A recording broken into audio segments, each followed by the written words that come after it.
Giarbor nako ang partner sa akong kaubang driver. Maayong adlaw kanimo DJ Sam, ingon man sa imuha mga followers o viewers. Tawagan na lang ko sa pangalang RJ. Palihog na lang pod kog tago sa ako ang tinuod nga pangalan kay main account na ako niya nga akong gigamit sa pag-send sa imuha karon. Usad ay ko sa libuan imo nga taga-suporta og tigpaminawaning imong programa. Taga Davao de Oro ko. O kini akong kaagi bahin kini sa ako ang pagpangabit. Kini manggod akong kaagi di sa Sam. Wa gyud na ako ni matuyo ba. Kalit lang yun ning niabot sa akong kinabuhi. Driver man gud ko og pampasaheroan. Di lang na ako idetalye kung unsa man, kay kung ugaling man mabulabog na gyud ni akong kabuang. Kini akong kaagi di sa Sam. Nagsugod ni atong ni chat ang uyab sa akong kauban nga driver.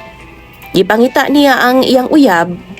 Tapos, formal ragod ko nga nitubag nga wa baya ko kabalo. Paghuman DJ Sam, pagkasunod adlaw ana, gi-add man ka ko niya sa Facebook ba. Tapos nagchat-chat ming duha. Naibal-an ako DJ Sam nga muuli ay na di ay siya sa Pilipinas kay naa man di ay siya sa gawas sa nasod. Ug nagbinuang daw ang akong kaubang driver sa iyaha DJ Sam. Nagsige naman hinuon siya sumbong nako. Ako naminaw ra sab ko DJ Sam ug giuyon-uyonan ra pud nako ang iyang mga istorya nako sa chat. Hangtod nga nahulog nami sa usag-usa. Minyo na di ay ko DJ Sam ug doon ako'y mga anak, mga babae pod. Ug hangtod nga niabot ang panahon nga niuli na jud ang uyab sa driver nga kauban nako. Nagkita ming duha. Kay misugat man ko niya sa airport. Tapos nag-check-in dahil mi DJ Sam ka excited. Sad kay ko kay humot gani kaayo no. Gikan gud sa abroad. Yummy! Pero tidyo namong kurambusanay ug taman DJ Sam. Kay baw mo, di mo mutuo. Pero naka 8 rounds gid mi. Ug pag uli na ako, patay mali ra ko. Kanang wa ra bitoy nahitabo DJ Sam. Buutan man gud kaayo nga akong asawa. Mao gani siguro nga naabusaran na gyud nako ang iyang kamaayo. Hangtod nga nabulabog na jud mi DJ Sam. Kay moadto naman hinuon ning bayhana sa amo ang balay. Isog na kayo DJ Sam. Pero iyang paila sa akong asawa, mag-amigo ra daw ming duha.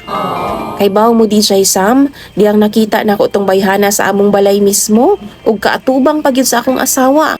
Mura gyud ko giyab-an og bugnaw kaayo nga tubig. Hinuon DJ Sam, gisulayan nako nga putlon ang among communication duha.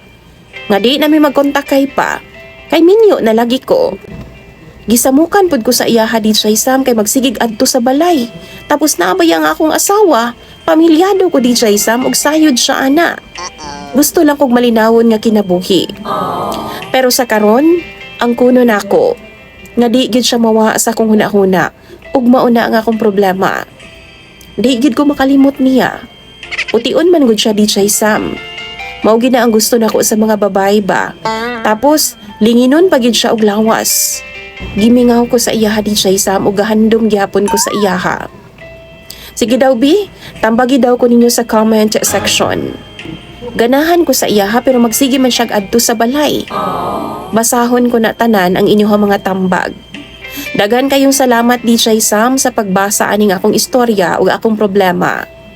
Imong sender o follower, RJ.